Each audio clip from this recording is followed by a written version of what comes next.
நமஸ்காரங்க. ஓம் ஜோதிடத்திலிருந்து ஜோசிய சரவணன் பேசுகிறேன். இன்று நாம் விருச்சிக ராசி பற்றி பார்க்க போகிறோம். 2026 மற்றும் பொது பலன்களை விருச்சிக ராசிக்கு பார்க்க போகிறோம்.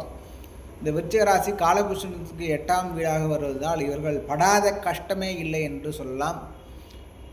எவ்வளவு கஷ்டங்கள் பட்டாலும் அதில் மீண்டு எழுந்து நார்மல் லைஃபுக்கு திரும்பக்கூடிய மிக முக்கிய ராசியில் இந்த விருச்சிக ராசி ஒன்று. இவர்களுக்கு அநேக பேர்களுக்கு கோபங்கள், சட்டென்ற கோபங்கள் வரும். ஒரு விஷயத்தை உடனடியாக செய்ய வேண்டும் என்ற முனைப்பாக இருப்பார்கள். அதை செய்யும் தவிர்க்கும் பட்சத்திலே இவர்கள் மற்றவர்கள் மீது கடுமையாக கோபத்தை காட்டக்கூடியவராக இருக்கிறார்கள். அநேக பேர்கள் யூனிஃபார்ம் போடக்கூடிய வேலைகள் இருக்கிறார்கள். இவர்களுக்கு லைஃப்பில் ஒரு டைமாவது சர்ஜரி செய்யக்கூடிய சூழ்நிலை இவர்களுக்கு ஏற்படுகிறது.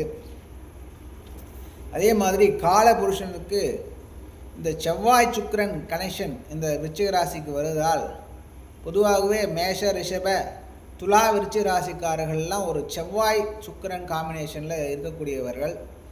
அந்த விருச்சிக ராசியிலேருந்து சுக்கிரன் கனெக்ட் ஆகிறதுனால இவர்கள் அநேக விருச்சிக ராசிக்காரர்கள் தங்களது லைஃப் பார்ட்னருடன் இணங்கி ஒற்றுமையுடன் காணப்படுகிறார்கள்.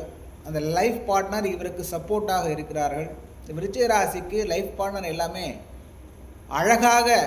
மிகவும் அழகாக இருக்கக்கூடிய லைஃப் பார்ட்னராக அமைகிறது. அவரும் இவருக்கு சப்போர்ட் பண்ணக்கூடிய அமைப்பாகவும் அந்யோன்ய கப்பலாக இவர்கள் காணப்படுகிறார்கள். பிள்ளைகளெல்லாம் புகழ்பெற்றவராக திகழ்கிறார்கள். விருச்சிக ராசியின் பிள்ளைகள் புகழ்பெற்றவராக திகழ்கிறார்கள். நல்ல பேர்கள் எடுக்கக்கூடிய பிள்ளைகள் இவர்களுக்கு பிறக்கிறார்கள். தாய் தந்தையை பொறுத்தவரையிலே இந்த விருச்சிக ராசிக்காரர்களுக்கு பிறந்த தாய் தந்தை இருவருமே இந்த விருச்சிக ராசிக்கு சப்போர்ட் பண்ணுவார்கள். 2 பேருமே எத்தனை பிள்ளைகள் இருந்தாலும் இந்த விருச்சிக ராசியிலே ஒரு குழந்தை ஜனிக்கிறது என்றால் அந்த குழந்தைக்கு தான் அந்த தாய் தந்தை அதிக அட்டென்ஷன்ஸ்லாம் தருவார்கள். இந்த விருச்சிக ராசிக்காரர்கள் ஃபிக்ஸட் டெபாசிட்டில் நிறைய வைத்து கொண்டு இருக்கிறார்கள். ஃபிக்ஸட் டெபாசிட், பேங்க் பாண்ட்ஸு, இந்த ஃபிக்ஸட் டெபாசிட்டில் மற்றும் இந்த ஷேர் மார்க்கெட், இந்த மாதிரி விஷயங்களெல்லாம், இந்த மியூச்சுவல் ஃபண்ட் போன்ற விஷயங்களெல்லாம் அதிக ஆர்வமுடன் செயல்படக்கூடிய ராசி இந்த விருச்சிக ராசியாக திகழ்கிறது. அதே மாதிரி இந்த விருச்சிக ராசிக்காரர்களுக்கு வீடு, மனை, வாகனம் ஆகியெல்லாம் கிடைக்கிறதுக்கு தாமதம் படுகிறது. பொதுவாக வீடு ரொம்ப தாமதமாக கிடைக்கிறது. ராசிக்கு 4ஆம் அதிபதி சனி என்றது வர்றதுனால இவர்களுக்கு தாமதமான வீடு கட்டும் அமைப்பெல்லாம் ஏற்படுகிறது. மற்றவர்களை கம்பேர் பண்ணும்போது விருச்சிக ராசிக்காரர்கள் பொதுவாகவே வீடு கட்டுறதுக்கு நாழி ஆகிறது, லேட் ஆகக்கூடிய அமைப்பு அவங்களுக்கு போயிட்டுருக்கிறது. இல்லைனா இவர்கள் பேரில் ஆரம்பிக்கக்கூடிய விஷயங்கள்லாம் நிதானமாக தான் அந்த பில்டிங் எழுகிறது. அதை நிறைய ஜாதகத்தில் நாங்கள் பார்த்துருக்கிறோம். இந்த விருச்சிக ராசியை பொறுத்தவரையில் இவர்கள் பேரில் ஆரம்பிக்கிறதை விட வேறு மற்றவர்கள் பேரில் ஆரம்பிக்கும் போது வேகமாக வேலை நகரும். இவர்கள் பேரில் ஆரம்பிக்கும் போது அது ஸ்லோ டவுனாக தான் போய் கொண்டிருக்கும். அதே மாதிரி இளையவர்களிடம் இவர்களுக்கு அடிக்கடி கருத்து வேறுபாடு, விருச்சிக ராசிக்காரர்களின் இளையவர்களிடம் அடிக்கடி கருத்து வேறுபாடுகள்லாம் ஏற்பட்டு கொண்டிருக்கிறது. இப்பேற்பட்ட இந்த விருச்சிக ராசிக்காரர்களுக்கு இந்த 2026 எப்படி என்பது பார்ப்போம். இந்த 2026 பொறுத்தவரையிலே ஏற்கனவே இவர்கள் 6 மாத காலமாக கடுமையான பொருளாதார மந்த நிலையில் காணப்படுகிறார்கள். வருமானத்திலாம் இழப்புகள், வருமானத்தில் குறைவுகள் ஏற்பட்டு கொண்டிருக்கிறது. இந்த பாதகஸ்தானத்திலே வருமான அதிபதி குரு பகவான் அஷ்டமத்தில் மறைந்து காணப்படுகிறதுனால விருச்சிக ராசிக்காரர்கள் அன்பர்களுக்கும் அவர்கள் பிள்ளைகளுக்குமே வருமானத்திலே மிகப்பெரிய தடை தாமதங்கள்லாம் இப்போது சென்று கொண்டு இருக்கிறது. அதெல்லாம் சரியாகிறதுக்கு இன்னும் 6 மாதங்கள் காணப்படுகிறோம். ஜூன் மாதம் 2026க்கு மேலே தான் இவர்களோட கேஷ் ஃப்ளோ, இந்த கையிருப்பெல்லாம் வரும். இப்போல்லாம் கையிருப்பெல்லாம் காலியாகக்கூடிய காலம். ஒரு 6 மாத காலமான இவரும் சரி இவர்களின் பிள்ளைகளுக்கும் சரி கடுமையான பொருளாதார மந்த நிலை அவர்களுக்கு ஏற்பட்டு கொண்டிருக்கிறது. விருச்சிக ராசிக்காரர்களுக்கெல்லாம் இப்போது வருமானத்திலே தடை தாமதங்கள்லாம் ஏற்பட்டு கொண்டிருக்கிறது. ஒரு அமைப்பாகவே இப்போது செல்லவில்லை.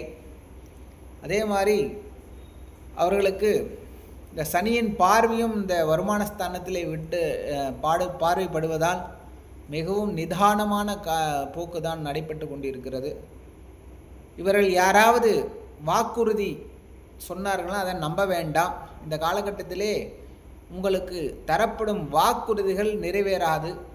யாருன்னா உங்களுக்கு ஒரு கமிட்மெண்ட் சொல்கிறார்கள்னு வச்சுக்கோங்க, இதை செய்து தரோம் அதை செய்து தரோம் அப்படின்னா அது கேட்குறதுக்கு தான் அருமையாக இருக்குமே தவிர நடைமுறையில் உங்களுக்கு அது அந்த பலன் உங்களுக்கு அனுகூலமாக இருக்காது. அதனால் இந்த காலகட்டத்திலே இன்னும் ஒரு வருஷ காலகட்டத்திலே யாரெல்லாம் உங்களுக்கு வாக்குறுதி தந்தாலும் அந்த வாக்குறுதியை அவர்களால் நிறைவேற்ற முடியாது, இல்லைன்னா அந்த பலனை உங்களால் கட்டாயமாக அனுபவிக்க முடியாது. அதனால் யார் சொல்வதையும் கேட்காமல் இருப்பது தான் விருச்சிக ராசிக்கு மனம் நன்றாக இருக்கும். இல்லைன்னா யாருன்னா இவர்கள் இது செய்வார்களா அதை அவர்கள் செய்வார்களா என்று நம்ம கற்பனையிலே காலம் ஓடிவிடுமே தவிர நிஜத்திலே அந்த விஷயங்கள்லாம் நடைபெறாது இந்த காலகட்டத்தில். அதை மட்டும் நீங்கள் கவனத்தில் கொள்ள வேண்டும். வருமானத்தை பொறுத்தவரையிலே 6 மாத காலம் கழித்து தான் கொஞ்சம் உங்களுக்கு டெவலப்மெண்ட்லாம் வரும். இப்போ மெயினாக நீங்கள் ஆக்டிவேட் பண்ணக்கூடிய கிரகங்கள் என்று பார்த்தால் முதலிலே ராசிக்கு தொடர்புடைய முருகப்பெருமான் வழிபாடு. மலை மேலே இருக்கக்கூடிய முருகன் கோயிலுக்கு செல்லலாம். இல்லைனா உங்கள் ஊரில் பக்கத்தில் இருக்க முருகன் கோயில் சென்று அலரிப்பூ சிவப்பாக இருக்கக்கூடிய செவ்வலரியில் உங்கள் பேருக்கு அர்ச்சனை செய்து விட்டு வர வேண்டும். அது செவ்வாய்க்கிழமையில் இருக்கலாம். இல்லைனா முருகனுக்கு உகந்த சஷ்டி கிருத்திகை போன்ற தினத்திலே முருகன் வழிபாடு மட்டும்தான் உங்களுக்கு ஃபஸ்ட்டாக ஒரு ரெமடியாக இருக்கும். ஏன்னா அந்த அதிபதி தான் இப்போது அஷ்டமத்திலே மறைந்து உங்களுக்கு பல கஷ்டங்கள்லாம் தந்து கொண்டிருக்கிறார். சில பேர் திருச்செந்தூர் முருகன் உங்கள் குலதெய்வ வழிபாடு. ஏன்னா இந்த காலத்தில் குலதெய்வத்தின் அனுகிரகங்கள் கடந்த 6 மாதமாக விருச்சிக ராசிக்காரங்களுக்கு படவில்லை. குலதெய்வத்தின் வழிபாடு தான் உங்களை மாற்றம் செய்யும். பொதுவாக ஒரு குலதெய்வத்துக்கு கோயிலுக்கு சென்றால் ஒரு நாழிகை அங்கே ஸ்பெண்ட் பண்ணி நெத்தி நீர் கீழே படும்படி நமஸ்காரம் செய்துவிட்டு அந்த ஸ்தலத்திலே இருக்கும்படி ஒரு 20 நிமிஷம் 30 நிமிஷமாவது அந்த குலதெய்வ கோயிலிலே இருக்க வேண்டும். பொதுவாகவே ஒரு கோயிலுக்கு சென்றால் ஒரு 24 நிமிஷமாவது அந்த கோயிலை ஸ்பெண்ட் பண்ணும்போது தான் அந்த எல்லாருக்குமே அந்த பலனை தரும்.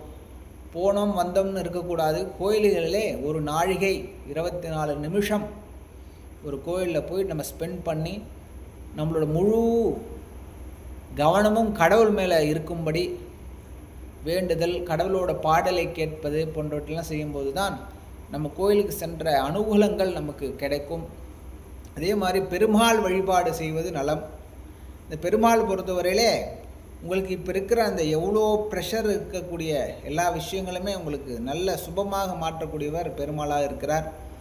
அவருக்கு பால் பாயசம் செய்துவிட்டு அதை கோயிலில் எடுத்துகிட்டு போயிட்டு மக்களுக்கு தானமாக தரும்போது இந்த விருச்சிக ராசிக்காரர்கள்லாம் இப்போ இருக்கக்கூடிய இந்த கஷ்டத்திலிருந்து கண்டிப்பாக கொஞ்சம் விடுபடுவார்கள். முருகன் வழிபாடு மற்றும் பெருமாள் வழிபாடு ஆகியவை செய்யும் பட்சத்தில் இந்த வருஷம் 6 மாதம் கழித்து உங்களுக்கு யோகங்கள்லாம் காத்து கொண்டிருக்கிறது. உங்களுக்கு பூர்வ புண்ணிய ஸ்தானத்திலே குரு பகவான் சஞ்சாரம் செய்யும் காலங்கள் ஒரு 6 மாதம் கழித்து ஜூன் மாதத்துலேருந்து எல்லா விஷயங்களும் ஆக்டிவாக இருக்கும்.